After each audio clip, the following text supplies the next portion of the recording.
Hey guys, Professor Bell, Comic Book University, and Second Coming, issue number 2. The Second Coming of Second Coming? Nah, just issue 2 of Second Coming. If it goes to a volume 2, we'll call that the Second Coming. Anyway, this was a fun issue. Also, I love the idea that, hey, look at this. I wish it came in a virgin cover. Oh, it does, for the same price. There's also 2 additional short stories in the back of this. It's something that Ahoy Comics often does with their books. It's one of the reasons why I really do like Ahoy Comics, is that they give you a little extra for your money. You're still paying the same price, but guess what? You get some good stuff with it also. The freebie stuff doesn't cost you anything extra. So let's get talking about who made this book. Then we'll talk a little bit about the book itself. Probably a lot about the book itself. Second Coming, Life of the Party. Mark Russell is the writer. Richard Pace as the artist. Leonard Kirk does the inks for the Earth pages. Andy Troy does the colors for the Earth pages. Rob Steen does the letters, and Mark Russell and Richard Pace created the Second Coming characters. There's also The Fair by Jay Endress and Emily Sullivan, and Important New York City Checklists by Matt Buscelli and Dan Schoeneck. I did the best I could, sorry. Anyway, they're just 2 little short stories. They're 1 page each and with a little art on it, and it's cool, like I said, for your money. Amanda Connor did the color. Amanda Connor did the cover. Paul Mounts did the cover color. Richard Pace did the variant cover with Jay Fletcher doing the logo. This was a really good issue. Was it as good as the previous issue? No. It had a different pace as the previous issue. Why?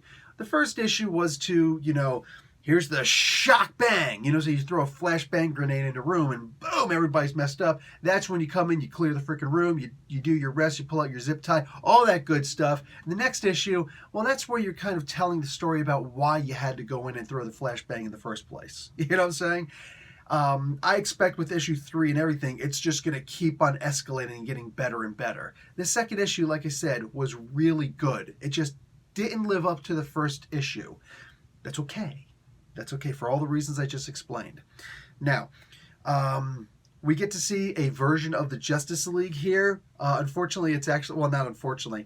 The problem is it's kind of a part of a support group because even superheroes need counseling. And Sunstar, even though he's, the most powerful man on 22% of the Earth's surface, according to this world's Aquaman, he still runs into problems. What do you call it? Those alien robots that he wound up punching the head off of one of them recently. They were that he met in the first issue. They were actually humans. The Wonder Woman in this issue is like, of course they were humans. I mean, duh, they were robbing a bank, which I thought myself was like one of the silliest things imaginable. In this issue, it's explained. It's like, oh, that's messed up.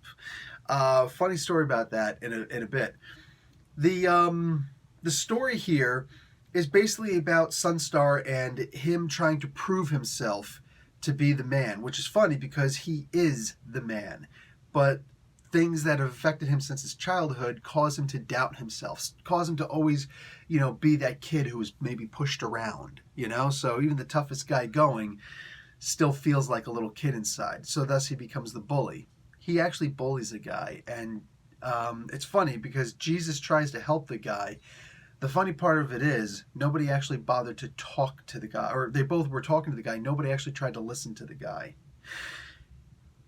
That's something that I picked up on, and I'm hoping that we see more on this.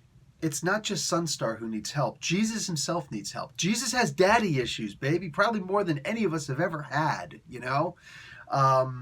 Every single one of us, every single man out here, I don't care how manly man you think you are, how much machismo is pumping through your veins, baby. You see a good story about a father and a son reconciling themselves, and also you're crying your eyes out. And it's true. That's why we don't watch movies like Rudy with people. We don't watch Raging Bull with people. Definitely not with our wives. Sometimes a story about a dog dying too, but you get the gist. You get the gist. These wholesome things that make us who we are.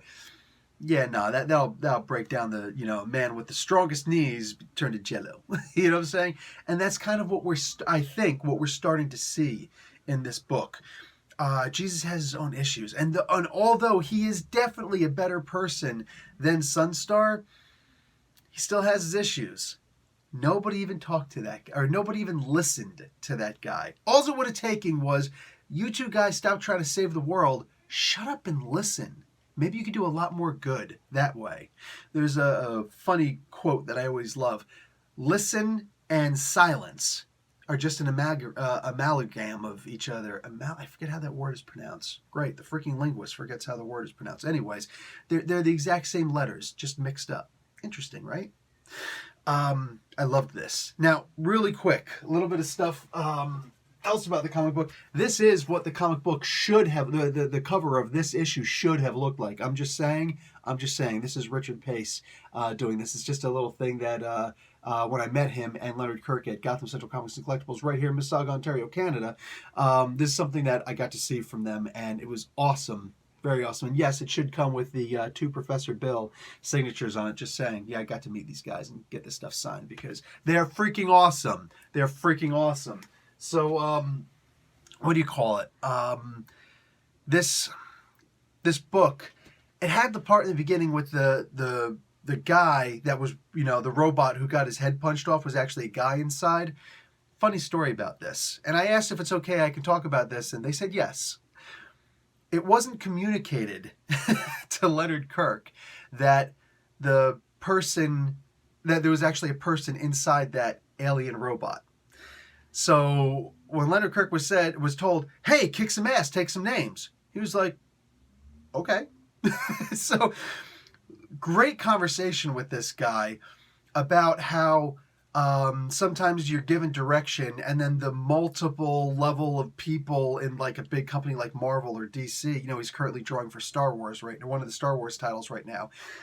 It'll just mess you up and you'll be like, okay, really great, but how about not do this? Okay, and somebody else will say, okay, this was really good, but how about do this instead? And somebody else will say, yeah, just make sure you don't do that. And it's like, that's what this guy just said. These are all people who aren't talking to each other, right? Unfortunately, that even happens in a book where there's only a couple of people talking. Like, this is creator owned, and the creators are Richard Pace, who was sitting right next to Leonard Kirk while he's explaining this, and Mark Russell, who's currently writing a bunch of books, including a Red Sonja and The Wonder Twins, one of my favorite books out there right now, one of the most politically relevant books out there right now. But it was communicated just, hey, kick some ass, take some names. Leonard Kirk is the type of person, you give him free reign, he's going to take free reign. Peter David quotes him as being one of the best artists who interprets his work, and I'm sorry, Peter David, for crying out loud. That's important. That's a big deal. So Kirk didn't do anything wrong. He decided to have it's like, oh, it's a alien robot, so I'm going to have him punch the one guy's head off.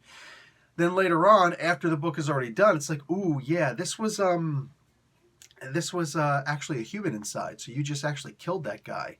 It's like, oh, wow. They didn't bother to retcon it. This is something that I love. There was a mistake done. The mistake was actually in the miscommunication. Oh, well.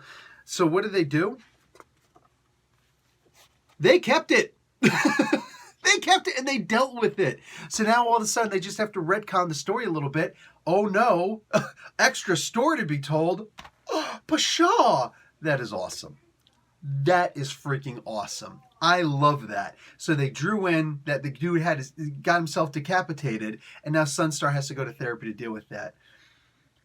That's what I'm talking about. Instead of, soft or hard retcons or reboots or whatever, it's just like, oh, pretend that didn't happen because it messes with the story. Roll with it, man. That's what storytelling is. Writing is, I've got a script, keep to it. If there's a mistake, oops. But this is storytelling. This is different than writing a book. This is having an RPG. This is pen and paper, Dungeons and Dragons, or Marvel Superheroes Advanced Role-Playing Game, and you're just going to sit down and play the game, and, oh, somebody did something I wasn't expecting? Well, it's time to roll tide and keep on going. I'm not even from Alabama, but I think that's great. Anyway, this was a freaking awesome issue, all right? Again, issue 1 was better, but for its own purposes, cannot wait for issue 2, because it's only going to keep on going up from here. Guys, I'm done. Professor Bill, Comic Book University, class dismissed.